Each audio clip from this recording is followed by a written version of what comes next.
नमस्कार विद्यार्थी मित्र हो, लर्निफाय अकॅडमी निर्मित व्हिडिओ आणि टेस्ट सिरीजमध्ये आपलं सहर्ष स्वागत।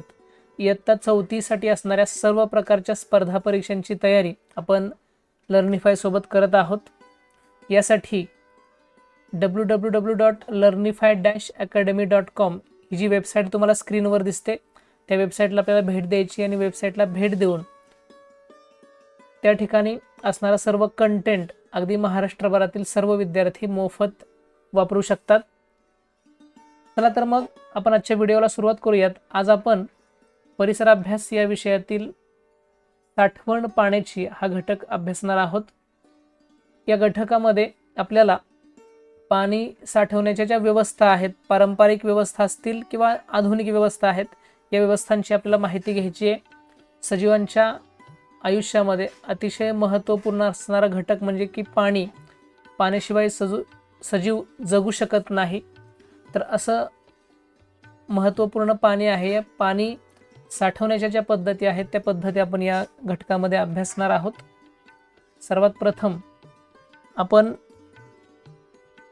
पावसापासून मिळणारं काही पाणी हे जमिनीवरून वाहून जातं आणि काही पाणी जमिनीमध्ये मुरतं, हे आपल्या सर्वांना ज्ञात आहे। आपल्याला मिळणारं सर्व पाणी पावसापासूनच मिळतं आणि पावसाळा जो आहे तो 3 ते 4 महिने असणारा ऋतू आहे। मग आपल्याला मिळणारं पाणी हे पावसापासूनच मिळतं, हे सगळ्यात महत्त्वाची गोष्ट लक्षात ठेवा। आणि पावसाळा हा ऋतू आपल्या इथं 3 ते 4 महिने हा ऋतू आपल्याकडं राहतो। आपल्याला आपल्यासह सर्व सजीव हे पाणी वर्षभर वापरतात। पावसाचं जे 4 महिन्यामध्ये पडणारं पाणी आहे, काही पाणी जमिनीवरून वाहून जातं आणि काही पाणी जमिनीमध्ये मुरतं। तर हे पाणी सर्व सजीव म्हणजे माणसासोबत वनस्पती, प्राणी, अगदी सूक्ष्म कीटक देखील, हे सगळे सजीव वर्षभर हे पाणी वापरत असतात।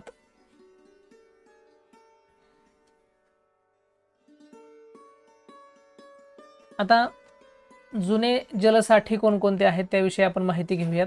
म्हणजे पाणी साठवण्याच्या ज्या व्यवस्था म्हटलं मी, त्या व्यवस्थांमध्ये जुन्या काही पद्धती होत्या, त्या पद्धतींविषयीची माहिती घेऊया। सर्वात प्रथम म्हणजे विहीर। पावसाचं काही पाणी जमिनीमध्ये मुरतं, ते मिळवण्यासाठी विहीर खणली जाते आणि विहीर खणून आता अलीकडं विजेवर चालणाऱ्या मोटारी आहेत, त्या मोटारींच्या साहाय्यानं, पूर्वी इंजिन असायचे, त्या इंजिनच्या साहाय्यानं हे पाणी उपसलं जायचं आणि शेतासाठी, पिण्यासाठी वगैरे वापरलं जायचं। दुसरी जी व्यवस्था आहे ते म्हणजे किल्ल्यांवरचे तलाव व टाक्या। पूर्वी किल्ल्यांवर लोक राहायचे, त्यांनाही पाण्याची गरज होती।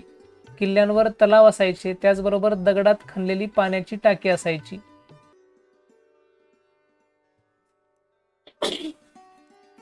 त्यानंतर पुढची जी व्यवस्था होती ती म्हणजे की आड। आता आड म्हणजे काय, तर पिण्याचे पाणी मिळवण्यासाठी पूर्वी आड खणले जायचे। त्यांचा घेर कमी असायचा, विहिरीचा घेर असतो तो जास्त असतो, आडांचा घेर हा अतिशय कमी असतो। आणि दोरीला बांधलेलं एखादं भांडं त्या आडामध्ये सोडलेलं असायचं, त्याला पोहरा असं म्हणायचे पूर्वी। तर पोहरा टाकून त्यातलं पाणी आपण आपल्याला आवश्यकतेप्रमाणे काढायचो। सांगली जिल्ह्यामधलं एक गाव आहे पहा, आटपाडी। तर त्या गावामध्ये प्रत्येक वाड्यात आड होते आणि या आडांना वर्षभर पाणी असायचं। पुढं या गावाला नळाने पाणी पुरवठा सुरू झाला आणि मग हळूहळू ते आड जे होते ते मुजवले गेले आणि अलीकडे जर पाहिलं तर त्या गावामध्ये अगदी मोजकेच आड उरलेले आहेत। त्यानंतर पुढचा प्रकार आहे तो म्हणजे की नदी व बंधारा। नदीचं पाणी अडवण्यासाठी नदीवर दगड किंवा मातीचा वापर करून बंधारे बांधले जातात, त्यांनाच बंधारे असं म्हटलं जातं। जुने हौद। पूर्वीच्या काळात पाणी साठवण्यासाठी हौद वापरले जायचे। मुख्यतः जुन्या काळातील मोठ्या शहरांमध्ये असे हौद आहेत, त्यापैकी काही आजही वापरात आहेत। जुने तलाव। कमी पावसाच्या भागात किंवा मोठी नदी असलेल्या भागात पूर्वी तलाव बांधले जायचे। बहुतांश तलाव बांधण्यासाठी दगड व चुना वापरला जायचा।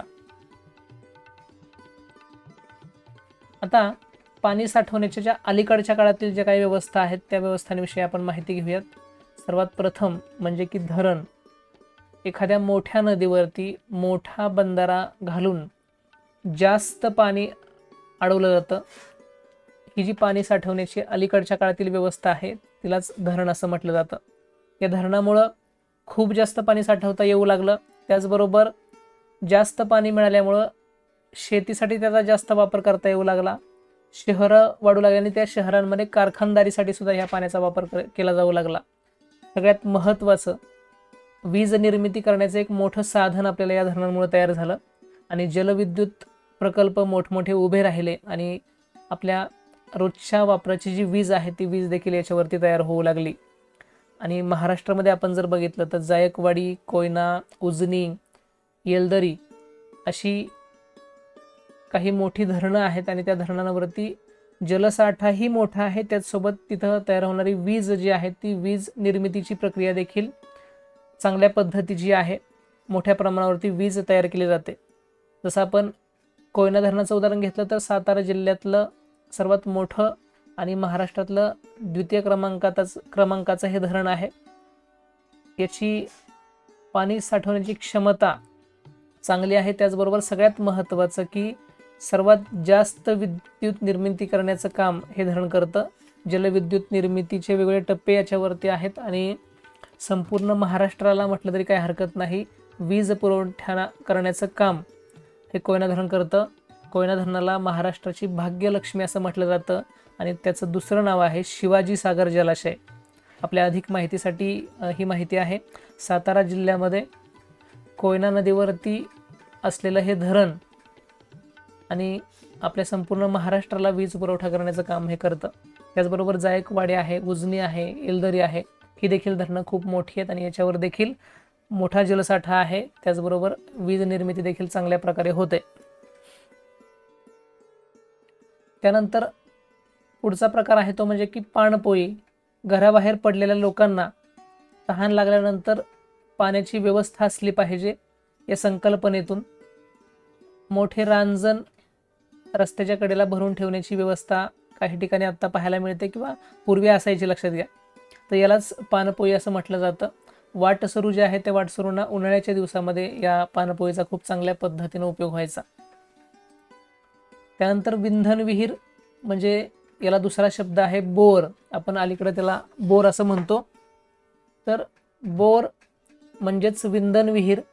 जमिनीतील पाणी वापरता यावं यासाठी पूर्वी विहीर किंवा आड खणले जायचे, परंतु त्याची खोली मर्यादित असायची.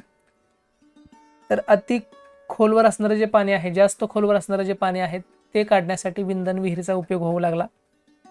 आणि अलीकडे विजेचा वापर सुरू झाल्यापासून पंपाद्वारे खोलवरचं पाणी उपसणं शक्य झालेलं आहे आणि त्यासाठी विंधन विहिरी खणल्या जाऊ लागलेल्या आहेत. या खूप खोल असतात, त्यांचा घेर मात्र लहान असतो. पाणी ही नैसर्गिक संपत्ती आहे, तिचा वापर सर्वच सजीव करतात. याचे भान ठेवून पाण्याचा वापर केला पाहिजे. लक्षात घ्या, ही एक नैसर्गिक संपत्ती आहे. आपल्याला पाणी तयार करणारे कारखाने कुठंच पाहायला मिळत नाहीत, लक्षात घ्या मित्रहो. म्हणजे पाणी हे तयार करणं हे आपल्या कुणाच्याही हातामध्ये नाही. पावसापासून पाणी मिळतं आपल्याला आणि तेच पाणी आपण वर्षभर वापरतो. पाणी तयार करण्याची प्रक्रिया कुठंच उपलब्ध नाही आहे, ते निसर्गतः आपल्याला मिळतं आहे. म्हणजे ती एक नैसर्गिक संपत्ती आहे, तिचा वापर आपण सर्वच सजीव करत असतो आणि तो अतिशय काटकसरीनं करणं खूप महत्त्वाचं आहे.